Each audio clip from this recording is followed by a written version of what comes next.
afternoon. It is the 7th day of May. Thank you so much for joining us this afternoon. This is News Now, where we tell you all the stories that are making headlines right now. And it starts now with the highlights. The highlights. Sasa mimi nilisikia kururu nikaona lori ya blue ikakuja karibu na Nranja. Ikashika ile chuma ya mwisho. Ndio nikaona lori imezunguka alafu ikaangua ndio sasa niingia ndani ya maji. 3 individuals narrowly escaped death by a whisker after a lorry they were traveling in veered off the Embu-Meru highway, plunging into the Ena River in Embu County. Also, Ketraco and Kenya Power in Kisii region are facing significant losses after the Ketraco-Kegati substation was raided by armed robbers in the wee hours of the night. And President William Ruto launches second Kenya Urban Support Program. There is no doubt that climate change will continue to pose mounting challenges to our development and serious threats to human health and safety, especially in urban areas where 60% of residents live in informal settlements. Welcome once again to this live broadcast. My name is Hibak Said, and to start us off, 3 individuals narrowly escaped death when a cement-laden lorry they were traveling in veered off the Embu-Meru highway, plunging into the Ena River in Embu County. Witnesses say the lorry was partially submerged in the river, with the occupants rescued shortly after the accident. Now, according to Embu County Police Commander Nicholas Maina, the lorry driver swerved to avoid colliding with another lorry that allegedly entered the highway without yielding to oncoming traffic. The victims were swiftly transported to the Tenri Ena Hospital for medical treatment. Eyewitnesses recounted hearing a loud impact from the river, prompting them to rush to the scene and assist in rescuing the occupants from the partially submerged lorry. Mimi naitwa Bandas Mudhe na mimi ni dereva. Mimi nilikuwa nimeketi pale mahali penye ninapepea mbao. Sasa mimi nilisikia kururu nikaona lori ya blue ikakuja karibu na Nranja. Ikashika ile chuma ya mwisho. Ndio nikaona lori imezunguka alafu ikaangua ndio sasa niingia ndani ya maji. Haiko? Twende. Karepa. Mimi ni bwana bodaboda. Alafu nilikuwa naulizia hapa hivi, tuliambia serikali kitambo tuwekee pampu pale, angalau magari kitoka hii pande ya juu sikuwe sina reduce speed. So na hapa pia kuna daraja hii hapa inakatika, so serikali hapo wanafaa watu waangalie masirai, sababu watu wakiendelea hivyo kuna watu wengine sana hapa wataumia hapa. Mimi naitwa Felix Mogo na mimi naishi hapa Ena. Tumekuwa tukilalamika kwa muda mrefu ya kwamba hii barabara tunataka kuona ikiwa kidogo ili kupunguza zile ajali zinatokea hapa mara kwa mara. Alafu ukiangalia kwa hii daraja hapa kuna bahari imepasuka na tunalalamikia serikali tukitaka ikuje itengenezwe mapema ili kuzuia ajali zingine kama hizi. Now, Ketraco and Kenya Power in the Kisii and Nyanza region are facing significant losses after the Ketraco-Kegati substation 3311 in Kisii County was raided by armed robbers at 1200 hours. Now, the assailants took hostage the guards manning the substation, injuring 2 of them, who are now being treated at Ram Hospital. The robbers successfully cut several electric cables, disrupting the supply of electricity to Kisii County and surrounding areas, including parts of Homa Bay County, Migori, Nyamira, and Kilgoris. The companies estimate losses exceeding 10.4 million for restoration efforts which have commenced in Kisii town. Residents are urged to remain calm as restoration progresses. Eliud Kimtai, mimi ni engineer katika kampuni ya Ketraco. Niko in charge wa hii substation na zingine. Ukweli wa kwamba nilipigiwa simu mwendo wa saa 9 na operator ambaye alikuwa on duty akanifahamisha kwamba walikuwa wamevamiwa, na tukaweza kufika hapa asubuhi, tukaweza kuhakikisha kwamba kweli tulikuwa tumepata vandalism ambayo ilikuwa imeendelea. Wezi ambao waliingia waliweza kukata vitu ambazo tunaitwa control cables. Hizi ni nyaya za stima ambazo huwa zinatupea communication kati ya equipment zenye ziko nje na ndani. Kwa sababu hizo waya zimekatwa, hatuwezi kupata kuendelea kusambaza stima, kwa sababu lazima equipment zote ambazo ziko nje zikuwe protected. Kwa hivyo kwa maana hivyo walipokata hizo waya kupata shida hiyo ambayo kwamba hatuwezi kusambaza stima kwa Wakenya katika eneo hili la Kisii. Hali kwa saa hii tunajaribu kurudisha stima sehemu nyingi za Kisii. Hii matukio ilifanya stima ipotee kaunti ya Kisii mzima na parts of Nyamira. Kwa kielelezo tu tumepoteza karibu shilingi milioni 1.2 kwa kila saa kwa sababu ya uvamizi ya hii station ya Ketraco. Tunahisi wateja wakuwe na subra tukitatua hii maneno, lakini pia tunapongeza DCI kufika hapa na tunadhani kwamba watatatua na tupate wale ambao walifanya hii uvamizi. Nilikuwa night duty kitu mwendo wa saa 6:30. Jamaa baada ya kufunga wale maskari wakakuja control room pale penye sasa tuna monitor vile moto inaingia na ikitoka pia kwa station. So walikuja kwa ghafla na kuniamuru nilale chini na wakanifunga mikono zote pamoja. Walikuwa na silaha, walikuwa na mapanga mikononi, karibu watu 6 hivi. Sasa hapo walikuwa wameniambia lazima nifanye jinsi wanataka, la sivyo wataniua, kwa sababu si ngumu kwao kulingana na kitu imewaleta. So wakanipeleka hapo ndani, kile kitu wanataka wananiambia nizime, na wanakata hayo nyaya ya stima. Nazima na wanakata kwa sababu walikuwa wanaogopa ati watapigwa na moto. So pale wanashuku ati kuna moto, wananipeleka alafu wananipatia ile msumeno ya kukata waya. Ile msumeno ya kukata waya wananiambia nikate kwanza. Wakiona nakata hakuna moto, wanachukua kwa mkono wenyewe wanakata sasa. So walikuwa wananitumia kama kipimo cha kujua kama moto iko kwa hizo nyaya. President William Ruto has reiterated on the Kenya Kwanza administration's commitment in the upgrading of slums across the country as the World Bank loans Kenya 46.5 billion shillings to fund the second Kenya Urban Support Program. Speaking at State House, the president, while officiating the program, highlighted the second phase, which will drive a sustainable and inclusive urbanization agenda targeting 77 municipalities across 45 counties. There is no doubt that climate change will continue to pose mounting challenges to our development and serious threats to human health and safety, especially in urban areas where 60% of residents live in informal settlements. I say this statement of 60% with a very heavy heart, because informal settlements, ladies and gentlemen, are very unhygienic, very indecent livelihoods where Kenyans live. And we must do whatever it takes, using the resources we have. The resources we have under GOtv will help us do planning. These resources will help us deal with stormwater, will help us deal with sewage, will help us deal with lighting, will help us deal with titling and organizing our informal settlements.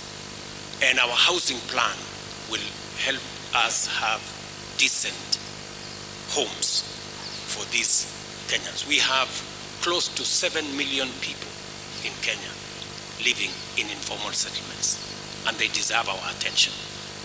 The ongoing flooding, owing to abnormally high rainfall, underscores the urgent need for us to address this issue with very particular and specific attention. I am therefore delighted that the second Urban Support Program has a strong climate change mitigation and resilience component, which further demonstrates our commitment to build adaptable cities and communities that are resilient in the face of dynamic environmental risks. All right, now over 1,000 families are staring at a looming flood and humanitarian crisis as heavy rains continue to pound Baringo South. The Pekera irrigation scheme is considered the region's breadbasket, which was severely damaged by raging floods after River Molo, Pekera and Weseges burst their banks. Hundreds of hectares of maize crops planted by contracted farmers and our Kenya Seed program have been swept away. The floodwaters not only destroyed the crops, but also flooded the scheme's water intake infrastructure. These farmers, many of whom had taken loans for this project, now face an uncertain future with a lost harvest and mounting debt. And we will come to that story later on. The details are being prepared by our newsroom. The government spokesperson, Isaac Mwaura, has urged the parliament to fast-track the passing of the disability bill, saying it will help cater for their welfare. Mwaura says he is lobbying for the bill as it will see several policies aimed at improving the livelihood of the people with disabilities implemented. Speaking at Muriwanja's hospital in Kahuro, Murang'a County, when he officiated the launch of Physiotherapy Center, he said if assented into law, parents with children with disabilities will be exempted from paying taxes. Further, he said the government has set aside 100 million shillings, which will be used to buy basic items for children with developmental disabilities. Na kile chama ambacho tutafanya kwanza ni ile sheria ambayo imekaa bungeni ya watu walemavu, lazima ipite katika kipindi hiki cha bunge ili iweze kuwa inasaidia sisi. Katika hii sheria, ile mambo ya tax exemption kwa wale watoto ambao wako na autism, tunapendekeza wazazi wao pia wapatiwe tax exemption. Katika basari yetu kuna kuanga na pesa ambazo tumeweka kando za watu ambao wako na disability. Mtoto mmoja wa disability akienda primary school, kwa mfano aende Thika Joyce Center, atalipishwa takriban 80,000.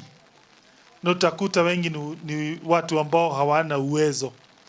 Basi sisi kama county tulikuja na basari ambao inaangazia tu wasiojiweza. Those with cerebral palsy, autism, any other disability, is important for their parents to be included in cash transfer. It's important for them to benefit because they can never get any time to go and work. Those children require a lot of attention and a lot of work from morning to evening. So it's important the government to remember those parents with children who have disability. Elsewhere, the Cabinet Secretary in charge of Environment, Climate and Forestry, Soipan Tuya, has stated that the climate change has reached extreme levels in the country, hence heavy rainfall, resulting to floods causing destruction in the country. Tuya noted that restoration of degraded ecosystems is a measure that needs to be taken and also urged Kenyans to take initiative of environmental conservation measures. Additionally, Narok County Governor Patrick Ntutu, speaking during a graduation ceremony at Nashulai Conservancy Training College, said that the government will enforce the graduates on pensionable terms to aid in the tree growing programs. The emergency response measures are short term, but the long term that will make sure that we don't go back to these catastrophic levels is to ensure restoration of our degraded ecosystems. To ensure we restore our degraded forests, our wetlands, our riparian areas, our water towers. And our plan to plant 15 billion trees is the easiest responsibility that we can do, even to stand in solidarity with the Kenyans that have lost their lives. It is a way of standing with the Kenyans who are suffering at the moment, and to make sure that going forward, the floods, the droughts will not hit us to the levels we are seeing today. Lakini wacha tu niwahakikishie nyinyi hawa 38 sasa tutaenda kuhakikisha kwamba mtakuwa permanent and pensionable. Kwa sababu nimeangalia kweli mumefusu vizuri na mko tayari, mumeifa uraia imetoka kwenyu, sasa mnyinyi ni ofisa sasa mimi nimeshukuru sana. The United Democratic Alliance UDA leaders in Kitui County have prepared for UDA party's election, which will be held in August of this year. According to Kitui East Member of Parliament Nimrod Mbai, he says that they are preparing to ensure that to do their part. Nonetheless, Mbai has emphasized that their aim is to ensure that UDA party gains popularity in Kitui County before the general elections, which will be happening in 2027.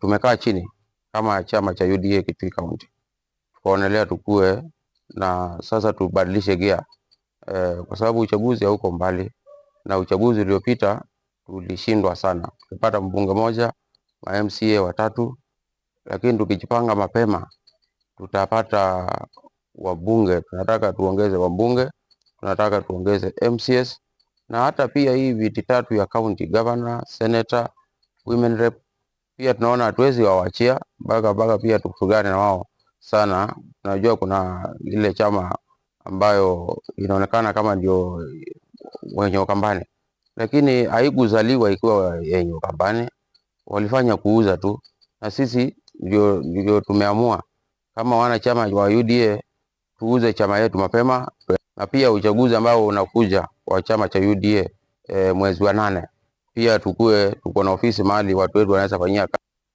And on a developing story, Kenya is ready to host the All Africa Media Leaders Summit from the 8th to the 10th of May that will be convening over 300 media leaders and practitioners to reflect on how media can adapt to technological changes and address challenges in the industry. Other key agenda items include signing an artificial intelligence charter against information manipulation and disinformation, and advocacy for journalist safety against detention or death in the line of duty.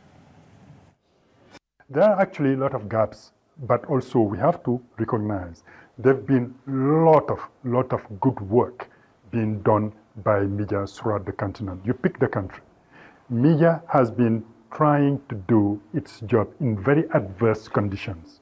Very often, adequate funding is not there. Very often, the regulatory environment is not there, but they've been trying to do their best. And that is why I think it is important. We enlisted continental organizations like the African Union.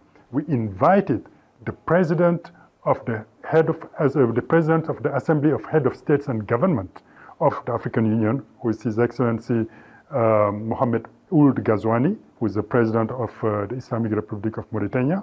He, unfortunately, who couldn't come, but he sent us his Minister of Foreign Affairs, Dr. Mohamed Ould Merzouk, who would be representing him and have a message from him. We think it is important, media and political leaders, to work hand in hand, because we all committed to African progress. I also want to highlight something critically important for us. We have invited, and he was gracious enough to accept, to come and speak at our event, Dr. Akinwumi Adesina, who is the president of the African Development Bank, which is the largest development bank on the continent, but also Dr. Adesina himself is one of the really biggest champion of African progress. JSS teachers staged a peaceful demonstration in Olkalau town, Nyandarua County, as they lamented for being allegedly shortchanged by the government. The angry teachers say they were promised permanent and pensionable terms of employment once they completed their one-year internship period, but that is yet to be fulfilled. Some say they have been coerced into signing another internship contract, despite a court order citing that the internship is illegal. The teachers have stated that the 17,000 Kenyan shilling stipend is insufficient to meet all their demands and are now requesting for compensation for the 12 months, which is equivalent to 480,000 Kenyan shillings. In the year 2023, there were some freshly graduates, and those were the ones who were given the first priority. We are asking kwani sisi ni wakina nani? And when we go to those interviews, what we are being told, you just wait for confirmation. And now we have come to a situation whereby we are tired. Ama punda si amechoka. Now we are asking the TSC, if at all you don't confirm us, actually come out with a clear guideline on our fate as junior secondary interns. The court ordered the government and the TSC to compensate us because the way the TSC took us, they took us as we are not their employees. They are just giving us stipends, 17,000 stipends. Imagine 17,000, you have a family. You are in a place, you are eating, you are paying rent. 17,000 surely, is that really enough? Even to fuel their vehicles, are those enough? They are not. So why are they paying us? They are giving us 17,000, so they should pay us more. Now, following the surge in landslides witnessed in Elgeyo-Marakwet County due to heavy rainfall, numerous roads have been rendered impassable in the region. Consequently, the county government has halted all road construction activities until the rainfall subsides. Emi Kosgei, the county executive committee member in charge of roads, has urged residents to remain calm, assuring them that collaborative efforts with stakeholders are underway to mitigate transportation disruptions. Presently, many roads in the county are impassable due to landslides. Many of our machines now, especially on the islands side, are not operational. And through the advisory of His Excellency the Governor yesterday, there was an advice that where there are disaster-prone areas, it isn't actually fit for us to continue doing the roads. But where we are very certain, maybe along the Kerio Valley, we have few roads which are continuing, and we are good to go. And we want to thank His Excellency for asking us to maybe stop the roads for now, because the few that have been done before, the gravel, in fact, all the gravel have been washed. So the directive or the advice for us to stop is actually timely, because it's like when we do it now, and in a matter of 2 weeks or 1 month, then we will have wasted all the resources that we have invested. So we want to urge the public to be patient, that when the rain subside, we are even seeing today God is answering our prayers, and we pray that it goes like this. Then with the roadworks, we can run with it in the shortest time possible, and we do. Right now, I'm even going to Kapsowar to hand over another road in Sinon sub-location, which will be done by MTF. Excavation works are not so bad, but we are taking care, because when we excavate, maybe we'll have exposed the soil to mudslides and landslides. Despite the heavy rains, we've had some incidences here and there, and we've responded. Yesterday, we had reports from Kapsowar, Akera Road, and there are people who've gone, the agency have gone to assist. Right now, we had one in Emso, Orkut Road, and we've sent a team to do it manually, and an NYS excavator is being mobilized now to go to Kewaptong, which about almost an acre of land was, a landslide happened in almost an acre of land, and then it has obstructed the road, but we are organizing to go and remove the debris therein. In other parts, especially along the escarpment and in Keyo South, we have our excavator there, and there are response team, even in Soy North, up to Changach Barak. And so we using the residents and the leadership down there, we have, and the disaster management committee, the intergovernmental, all of us are coordinating to report and then to have the response. The Mining and Blue Economy Cabinet Secretary Salim Vuria has announced that the Post-Mining Land Committee will oversee the proper utilization of land previously excavated for mining activities, aiming to prevent space wastage. In his statement following the committee's establishment, Vuria disclosed that Principal Secretary for Mining, Elijah Mwangi, will lead the committee. The committee's mandate includes engaging in dialogues with residents to gather their input on land usage suggestions. Tumepata ilani kutoka kwa mwekezaji mwenye leseni. Basi ni jukumu ya serikali kuangalia vile ambavyo ardhi hiyo itaweza kutumika. Kwa hivyo kutumia sheria hiyo ya madini tukaweza kuunda komiti ambayo inajumuisha idara nyingi za serikali na pia inajumuisha maafisa wa ngazi za juu wa county ambao wamejumuishwa ili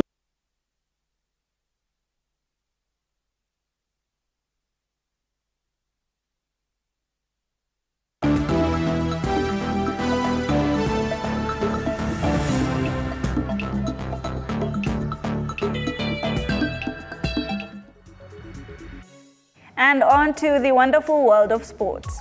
The national women's under-17 national team will depart for Addis Ababa, Ethiopia on Wednesday evening.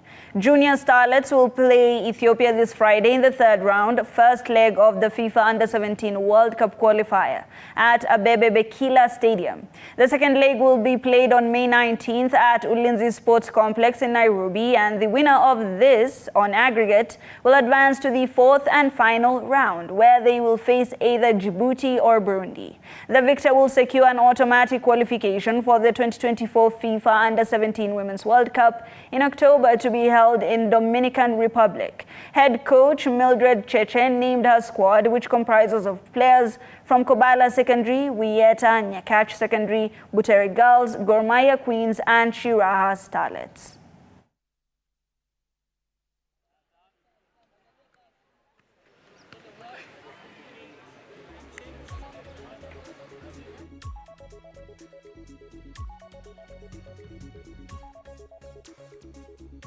Wengi wamekuwa wanataka opportunity ya kuchezea Starlets for a long time.